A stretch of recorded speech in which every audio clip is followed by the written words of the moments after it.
It's a short one today. Let's read chapter 16. So, did you talk to him? Cha-Cha asked Jasmine as the three of us headed back upstairs to our classroom. Lucas trailed a few feet behind. Franklin, said Jasmine dreamily. No, Calhoun, duh, said Cha-Cha. She looked over at me and rolled her eyes. Jasmine's case of the Franklin on the brain was starting to drive us both absolutely nuts.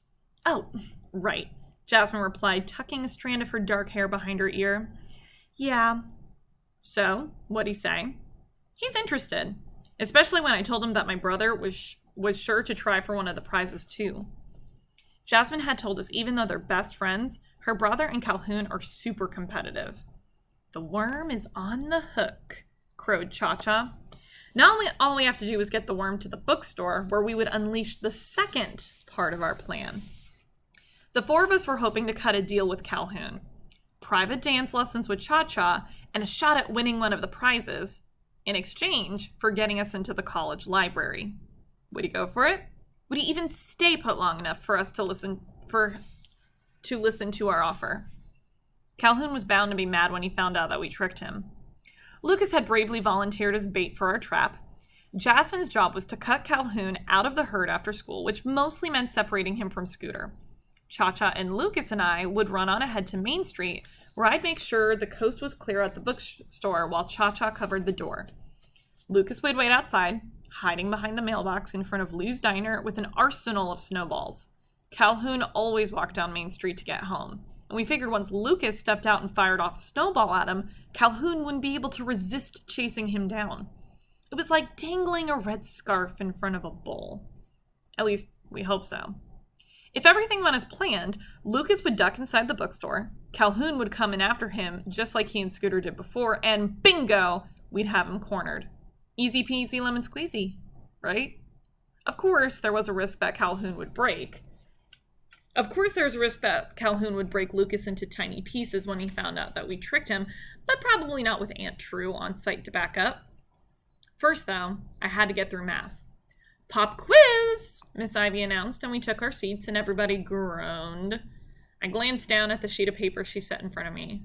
Word problems. Ugh, my nemesis.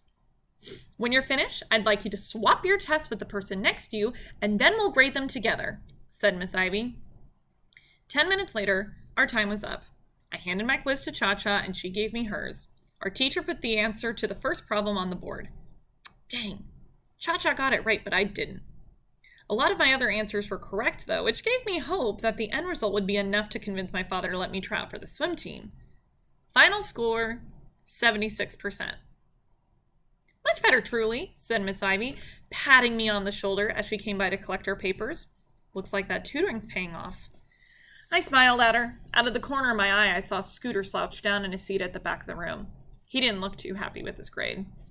Well, that's what you get for stomping on your partner's feet, I thought smugly.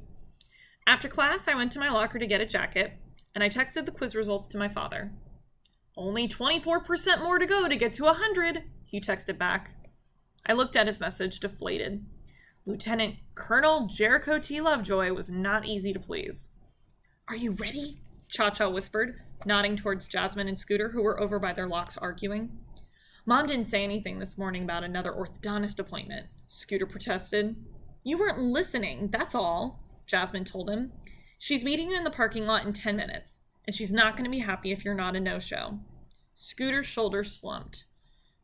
Sorry, dude, he muttered to Calhoun, who was waiting for him. Maybe we can just hang out another time. Jasmine slipped a hand behind her back. She made a shooing motion at Cha-Cha and Lucas and me, and the three of us hurried past her.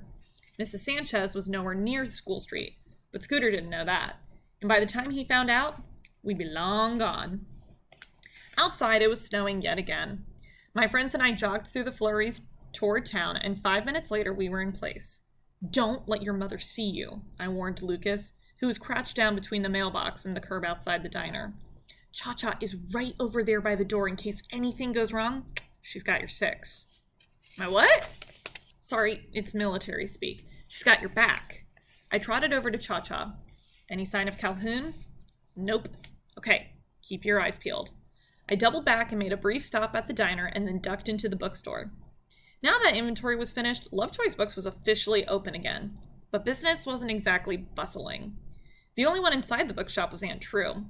"Truly, what are you doing here?" she said, looking at me in surprise. "You're early for tutoring. Your dad's not back from his physical therapy session yet." "I know. I brought you a winter elixir." My aunt's eyes lit up, and I felt a pang of guilt. The steaming cup came with a side of ulterior motive. I was trying to butter Aunt True up. "Oh, how thoughtful of you. Thanks." "You're welcome." Aunt True had gotten hooked on Lou's winter elixirs. They're the diner's most popular seasonal drink, a piping hot blend of ginger tea, apple cider, and cranberry juice. I waited until she took a sip and then said, "Remember Lucas and Cha-Cha?" She nodded. "Well, they're here again today." She looked around, frowning. "Where?" "Outside," I replied. "Waiting." "Waiting for what?" I had to get this next bit out just right. For a boy." "Oh," said Aunt True, her eyebrows arching skyward. "A boy." She said the word like it had a half a dozen syllables. "You know the Winter Festival dance? Well, Cha-Cha wants to." Aunt True held up her hand. "Say no more. I've got the picture. I'll make myself scarce when they come in. Shall I?" I nodded. "Thanks, Aunt True." She was quickly becoming my favorite aunt. 2 minutes later, the front door flew open and Cha-Cha and Lucas ran in. Our plan had gone off like clockwork, and Calhoun was right on their heels with a snowball. "Excuse me, young man," called Aunt True. "This is a snowball-free zone." Calhoun froze. "Don't make me sick Miss Maple on you." Over on her dog bed, Miss Maple heard her name.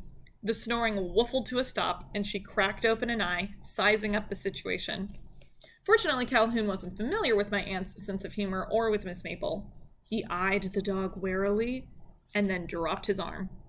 "That's more like it," said Aunt True briskly. She held out her hand for the snowball. Calhoun gave it to her, and she opened the door and tossed it in the gutter. Closing the door again, my aunt regarded us thoughtfully. "If I leave the 4 of you alone while I rustle up some snacks, do you promise not to kill each other?" Cha-Cha and Lucas and I nodded. Calhoun hesitated, and then shrugged, and nodded too. "Good," said Aunt True, and she disappeared into the office. We stood there awkwardly for a couple of moments. Then the bell over the door jangled, and Jasmine came in breathless from running. She broke into a big grin when she saw Calhoun. "Hey, it really worked." "What worked?" Calhoun glanced from her over to Cha-Cha and Lucas and me. His eyes narrowed. "Wait a minute. Was this on purpose?" Jasmine crossed her arms over her chest. "You are the world's worst dance partner," she told him. "People are making fun of us behind our backs." Calhoun's face went from angry red to embarrassed red. "But we can fix that for you," Cha-Cha added, "and we can make it so you have a shot at beating Scooter for a prize." Calhoun snorted. "Really, we can't," Cha-Cha explained. And she explained what we wanted from him. Calhoun looked baffled. "You want me to get you into the college library?" We all nodded. "What's the catch?" "There isn't one," I told him. "So what's so important about the library?" "None of your business," said Cha-Cha. "Are you in?" He hesitated. "I'll think about it." Aunt True returned just then with a tray of pumpkin whoopie pies. "You've multiplied," she'd said, looking over at Jasmine. "Oh, hey, Aunt True, this is my friend Jasmine Sanchez," I told her. "And you've already met Calhoun." "Greetings and salutations," said Aunt True. "Welcome one and all to Lovejoy's Books. Would you like one of our signature treats?" She held out the tray and we each took one of the silver dollar-sized whoopie pies. "Take more than that," she urged. "Please, unless we get a rush of customers." She looked around the empty store and sighed. "These are just going to go to waste." "I'm going to walk my friends to Lou's," I told her. "If Dad gets here before I get back, tell him I'll only be a minute, okay?" "You bet." She winked at me as I walked past her. "Cute guy," she whispered. My mouth fell open. Aunt True was supposed to think that Cha-Cha had the crush on Calhoun, not me. That's the end of chapter 16. So tell me, what happened in the book? What's going on in your head? And what are you feeling in your heart?